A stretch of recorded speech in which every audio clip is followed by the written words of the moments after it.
Running a marathon or running for fun to stay fit? When it comes to running, it is the all-around champion for getting into shape. Kendrick Hollins runs for fun on a daily basis to keep his blood flowing and to stay fit.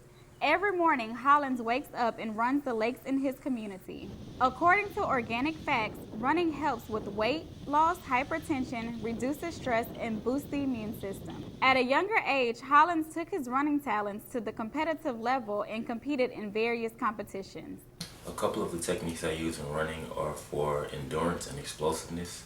When I focus on endurance running, I usually run around the lakes in my community for a little distance. And with explosiveness, I usually run around the levee, run up and down the hills and sand pits and things of that nature. Though Hollins doesn't compete anymore, he is still training and working hard to maintain his physique and helping others to get to the speed they have always dreamed of.